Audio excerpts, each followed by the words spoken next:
Hey everyone, welcome back to FPL Fran. Today's video is going to be my Gameweek 27 transfer plans. It's a pretty interesting game week because I think, of course, coming out of the double, which was so far pretty uneventful for me, and I think still going to be uneventful. I did triple captain, which is something that I thought just logically made sense as I'm likely to use, for example, a bench boost on 33. Not so sure about what our options are on Gameweek 36 in terms of a double game week, but the possibilities still seem pretty open towards someone like Haaland, for example, having a double game week there. But yeah, I mean, all things being said, it felt normal, I guess, to play the triple captain Gabriel. So far, it hasn't really worked out. Admittedly, Arsenal did not play very well versus Brentford. I think Brentford actually, for the most part, dominated Arsenal in that match, and that's not, I think, something that we still naturally expected. The chances that Brentford had, I think, were mostly the Thiago chance, and then, of course, the set piece that they eventually scored in with Lewis Potter scoring. But I think the bet in terms of Arsenal defense still generally made sense in the context of what the season is like with how good defenders are, at least when they play for Arsenal, and then of course someone like Gabriel who is multi-pronged in that he can give you DEFCON, give you maybe a goal scoring return. As it turns out, of course, nothing so far from Gabriel, but we still have the better game to come. Just from the outset of the video, though, it just doesn't really matter. I mean, Gabriel's ownership is extremely high. I think people who captain Rice are moderately winning. People who might have maybe not even captained the double game week so far, I suppose, could be doing better. But it's been a pretty timid game week where I think, a couple key players did haul. I have a player who has a light haul, I suppose. But players like Semenyo, players like João Pedro, or just at least the multitude of having two players who have, gotten a haul, for example, would have given you a good game week so far. And that includes even someone like Jose Sa, who pulled on a pretty miraculous performance versus Nottingham Forest. But yeah, that's kind of the context of the team. I succumbed to a Maguire hamstring injury, and I think Euro actually came on the pitch and played relatively well versus West Ham. So I'm kind of concerned about Maguire now. Feeling a little bit ill, I guess, watching Richards concede 3 goals to Burnley and Maguire get nothing versus West Ham, whilst Mukiele honestly had a very good performance versus Liverpool. I thought he was actually once again one of the key outlets of the team from an attacking point of view and was close to DEFCON within that match. So maybe I've made the wrong decision. We'll see how it goes. I think the general plan from 27 to 31, as you guys will see later on in this video, is that I think for the most part, owning Gabriel, Timber, and Anderson is good enough as a defense in the future. And then when Richards has a blank game week, I can just make a transfer. I'm still not too worried about defense, but it's still the midfield and attack that needs work. Thiago actually ended up having better chances than Ekitike did. And I do think Ekitike's minutes are going to fall off a little bit. We'll talk about my transfer plans in a moment. Otherwise, Enzo, once again, sort of more creative as a threat. I think when Palmer, is in the team, I don't think there is a direct knock on in terms of people saying that Enzo's incapable of, getting points when Palmer's in the squad. He was a bit more of an assistive threat over the last 2 games, and he hasn't really delivered on that. Whereas, of course, Palmer has overperformed in the sense that, 3 penalties in 2 games. And even the tap-in, I suppose, at the end of the game where he missed, that's just sort of the thrills of the game, I suppose, with me. Very lucky, of course, to own Palmer.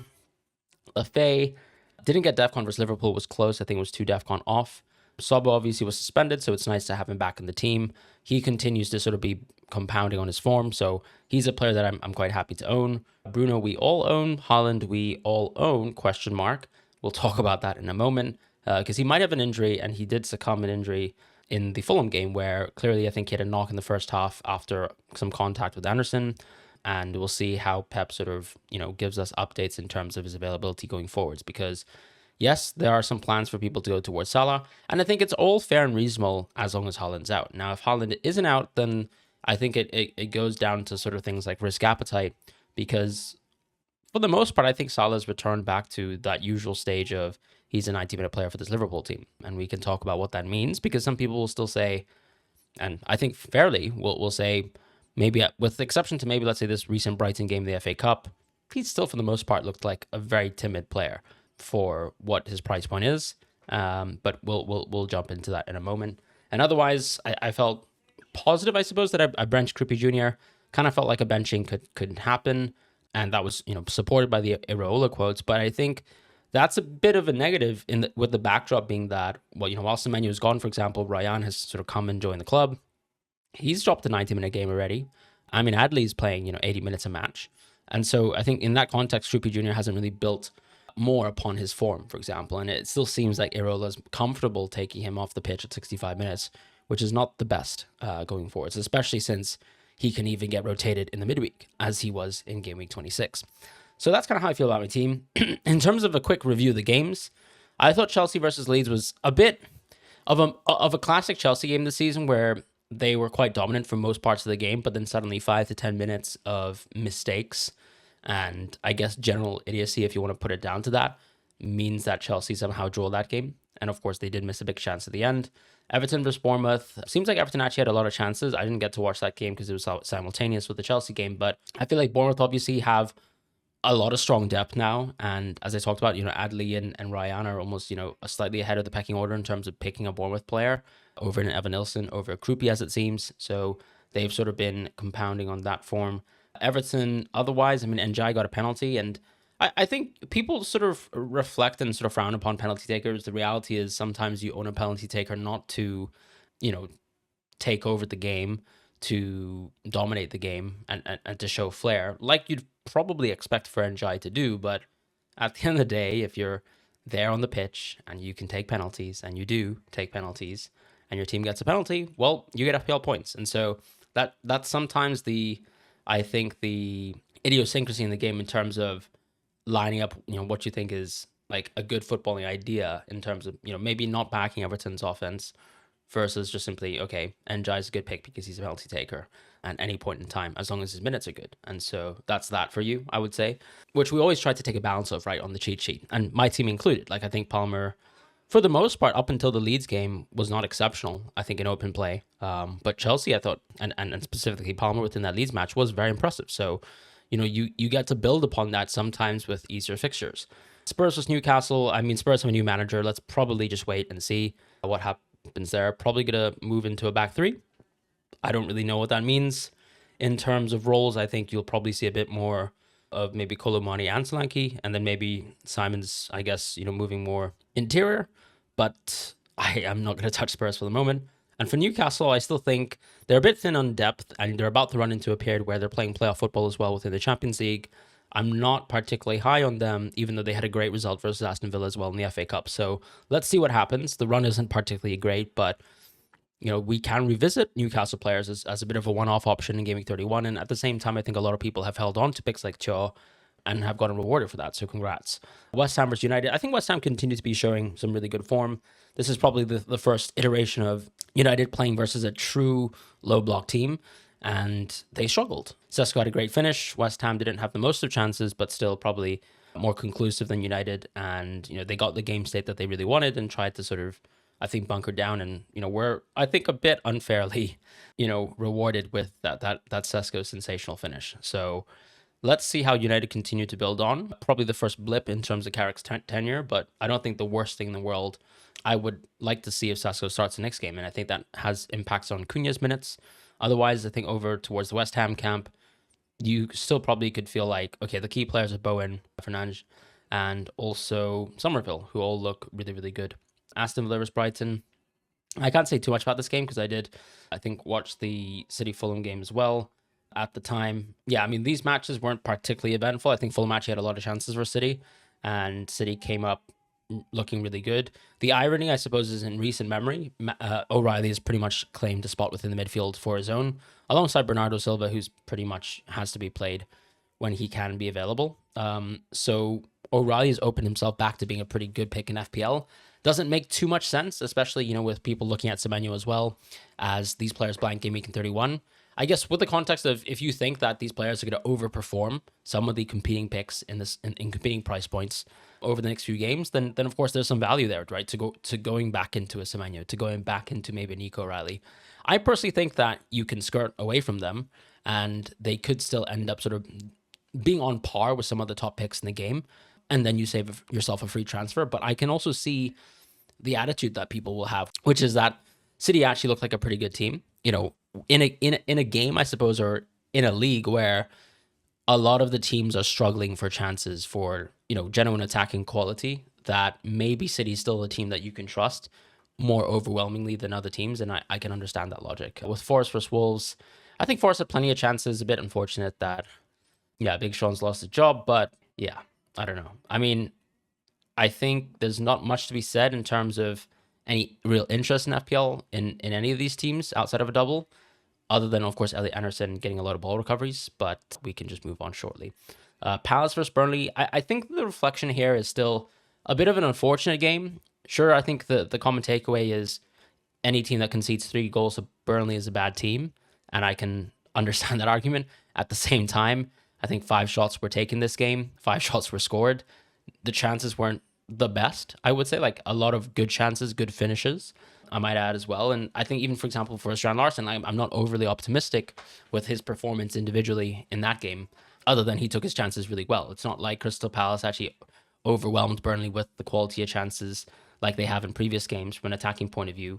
And at the same time, of course, Burnley kind of just were, they have their finishing boots, and that's pretty much it, plus the own goal. Sunderland versus Liverpool. I think Liverpool very much deserve a result. The takeaway there, I think, is Liverpool do seem like a very solid team, I would say, as of late. I think they're definitely building upon some element of form, especially control at the back as well. I just think they're conceding less chances, and that's a positive, of course, for people who've kept Virgil. I clearly haven't.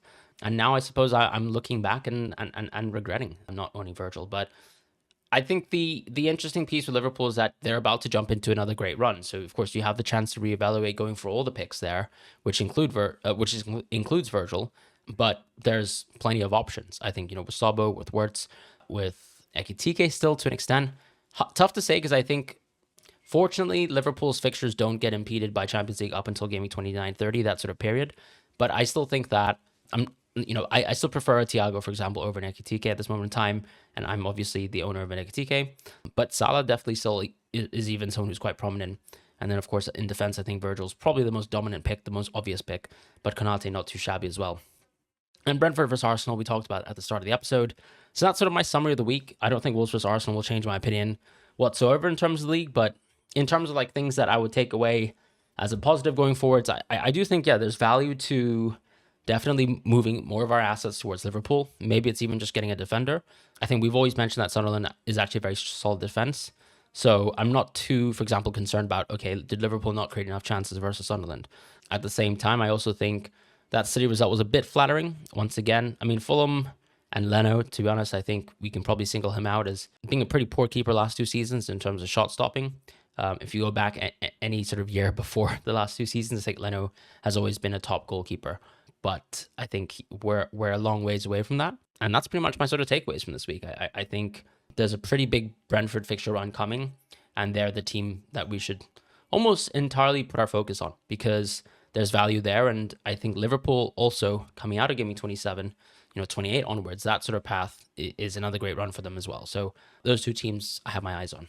So shifting gears towards my transfer plans now. For Gameweek 27 here with the Fantasy Football Hub, my team pick and rating tool. It's the tool that I use every week to sort of sort my transfer out. Make sure that I, generally speaking, have a good team that I'm fielding out every week to sort of give myself the best chance possible of getting these green arrows. Of course, you don't tend to get the green arrows when you expect them, but I think generally speaking, the loose idea of putting out a good team forwards and that rewarding you over time, maybe over seasons, is the prevailing logic that we're living with here. In Gameweek 27, I think I've got a very solid team.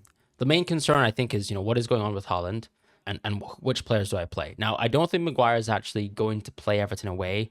Maybe I'm wrong, and maybe we'll get some news on him with Carrick. But I'm almost tempted to just say Krupi Jr.'s minutes might not be perfect versus West Ham. West Ham have generally been in a better state. I'm not so confident, as I said, in Maguire versus Everton away in his minutes there. I'll have to kind of see what happens. Maybe I'm wrong, and I'll take that call. But I don't think there's a massive swing in terms of the expected points between any of the players that I could play over Maguire. And at the same time, we kind of just want to watch out for Haaland news. But I think on the assumption that Haaland is fine, I'm going to go with transfer path number 1 here and talk about what happens if Haaland's fine. And I want to take a bit more of a passive route. So I think the most logical play here is in Gameweek 27 to get a little bit more information. Yes, that means I'm probably 1 week late in terms of Brentford transfers. It means that I probably have the opportunity to consider a little bit more deeply Liverpool transfers. On the flip side, I think I'm very invested into a very, very good Chelsea game. So Palmer captaincy is definitely on the cards. I will be going for it. And Enzo, of course, this is a great game for him too. So, not necessarily needed to force transfers into these Brentford players just yet, but it could be done. The way I kind of see it is I probably will play someone between Anderson and Lefebvre, just betting on one team that I think will do well. With Sunderland doing generally quite well at home, with exception to that last match versus Liverpool, I think I still quite like playing Lefebvre. Interestingly, in the FA Cup, Diarra did take the penalty, which I think a lot of people who are kind of punting on Elf's penalty share kind of were aware that, when Diarra was to come back into the game, that he could take the next penalty. The last quote that he had on this, and I think Rob T shared this on his FPL Twitter account, was LaFaze basically mentioned that him and Diarra do share penalties. So maybe, the next penalty could still be LaFaze, but I would almost think that Diarra could still continue to take, as he hasn't missed recently. And yeah, that's pretty much my thoughts on that. I think I'll probably play LaFay, so that means I'll probably bench Maguire.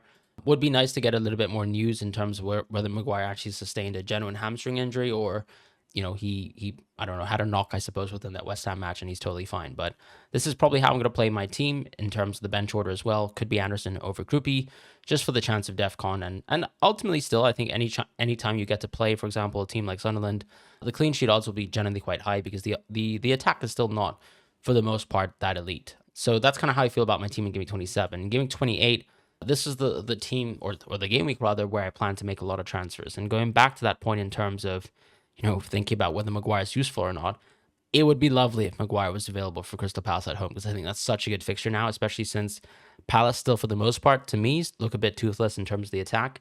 I'd love to make 2 free transfers here. As you can see, of course, Thiago's missing. Dango's missing. I've even got Palmer with a pretty mediocre fixture. So something that I've been thinking about is if I really want to go super aggressive, I think that I could still do Thiago in and then Enzo out for Mo Salah. Yes, of course, I'm taking Haaland out of my team, but I think I'm not going to captain Haaland for the next few weeks. I have a Salah captaincy for most of the fixtures up until the blank game week.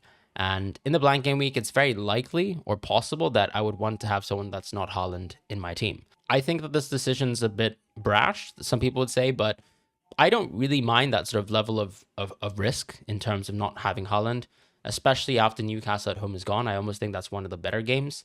Nottingham Forest at home will be a bit painful to miss out, same with West Ham, but it is sort of what it is, in the sense that I think if Haaland's minutes look shaky at all, like for example, if he's sort of playing with a knock consistently now through up until game week 31, and you've got European fixtures as well that City will be taking, participation towards, I do almost think that Haaland could be someone that you can arguably sell if you have the risk appetite to do so. I'm not saying Salah's an amazing pick, but I like the idea of it. And then, of course, I think that's going to be my team for a few weeks out here up until something like a game week 31, where, of course, finally here I have a pretty poor team, right? I've got Richards, I've got Gabriel, I've got Timber. Ideally, I want to make at least 1 or 2 free transfers to make the team a little bit better in game week 31. I'm not going to really make the transfers here. Defensively, of course, on game week 31, if you're planning to do a wild card 32, which is my general strategy, Newcastle defenders are interesting. Some Aston Villa picks are interesting as well. So that's going to be transfer path number 1. Transfer path number 2 is, what happens if Haaland's out this week, right? So I think the immediate move is actually just to do basically the moves that I would have done, but just a bit earlier, right? So Thiago in game week 27, no need to really rush into Mo Salah here, but then game week 28, we jump straight into Mo Salah from Enzo, and that's an option.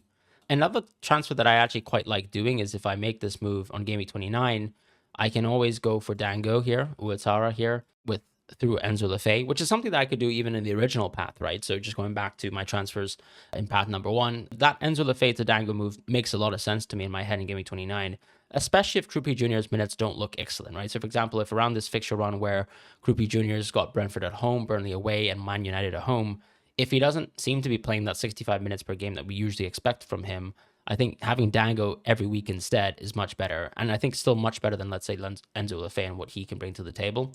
So that's something to think about. And then, of course, roll into game week 31, where I've got a decent team and probably 2 free transfers to kind of fix this squad, which in reality, I think just probably needs 1 defender. And it's good to go if Maguire's fine. Now, if Maguire's not fine, that's 2 free transfers that I have to spend.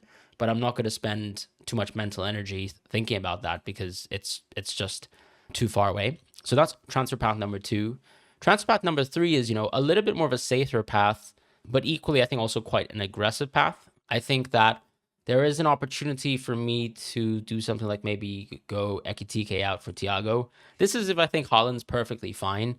And also, I think in a world where, let's say, if I look at Ekitike's minutes, maybe Isak is around the corner, maybe Champions League is going to hurt his minutes in 29-30, and I don't really want Ekitike. It doesn't really feel right because Liverpool's fixtures do look so good, but it does allow me to kind of keep Haaland, I suppose, within the team and then use Palmer as the make weight going forward. So it's an aggressive move in game 27. And then I think maybe probably going to be backed up by another very aggressive move in game 28, where instead of actually keeping Palmer, I think I just move towards Salah here and also move out someone like an Enzo here into a Dango.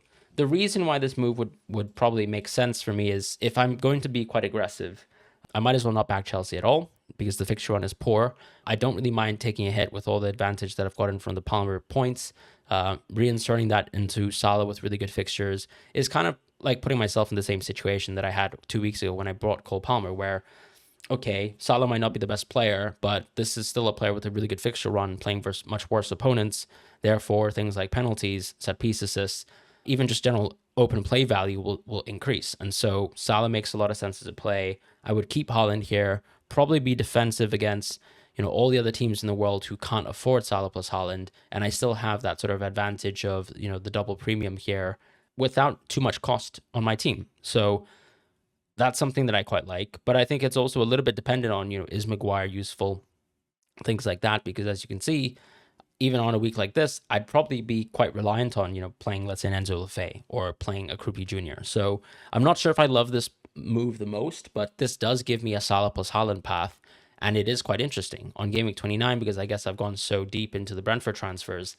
There aren't really transfers to be made, I suppose, at this point in time. But once again, this team is a little bit more reliant on the edge players like the Krupi Juniors, the Maguires, or, even if I just want to continuously play Lefebvre, who might not have, the best penalty share at this moment in time. So this is sort of path number 3. I don't think it's the worst path, but another issue, I suppose, is when, come Game Week 31, it does put myself in a bit more of a trickier position where, I do have to suddenly use a lot more free transfers to kind of fix the team just to field out an 11 here. Now, especially as well if Maguire is not available. So that's something to think about. I'm not entirely sure if I'm going to follow through this path, but I do like it from the perspective of if I want to move away from someone like Palmer, who his minutes could be quite iffy. Ekitike as well, as I said, could be quite iffy when Europe comes around. Having players like Salah and maybe Haaland to an extent probably are slightly more minutes impervious compared to, let's say, a Palmer right now with the kind of season that he's having. And then also an Ekitike who clearly just can't play 3 fixtures a week. Haaland can for the most part, but of course he's in his sort of own moment this season where he's struggling. So I appreciate that people will find that not quite like sort of sense making as logic, but I think, we can see a world where, let's say, Haaland just has a knock versus Fulham and he's good to go for the rest of the fixtures. Whereas I can kind of see a Palmer and Ekitike dropping minutes regardless, right? Because as you can see, for example, even on this week, you can see Palmer fully rested for the FA Cup. Ekitike coming off the bench was a bit different versus Brighton, but still the fact that he has to come off the bench versus Brighton kind of shows you how much Slot kind of prefers giving him the rest that he needs as he's the sole striker of the team at this moment in time. So that's going to be transfer path number 3. Let me know what your thoughts are. I do think that all the paths are quite interesting. Now, some of it's just going to be what the information is available to us at the time of the Gameweek 27 deadline. Like if we think Haaland is out injured, then of course I just go straight towards Thiago a little bit earlier. But I think paths number 1 and 2 are generally a path, which is going to be me going for Palmer plus Salah, which I think is a bit more aggressive in terms of risk profile, as I said, but could make sense, especially if I have any sort of uncertainty over Haaland at all. And maybe, with the context that I've already added, like Palmer, I suppose, is building on fitness. Haaland is, as I said, in a moment where he's kind of suffering with his own injuries. And yeah, we'll see what happens. But Salah plus Haaland is also interesting because from a perspective of squeezing absolutely every inch out of my budget, this is also something that can be done, right? So let me know what your thoughts are. Would love to hear you guys and hope you guys are having a good game week 26. Let's look forward towards this Arsenal versus Wolves game. As I said, though, unless, of course, Declan Rice drops an absolute masterpiece of a game and Arsenal defense, get completely robbed. Not robbed. I mean, they can play poorly as they have. But yeah, if nothing comes out of Gabriel's triple captaincy, then fair play to anyone who's gone for a Rice triple captain or anyone else. And I'll see you guys next week in Game 27. So take care and goodbye, and I'll see you guys soon.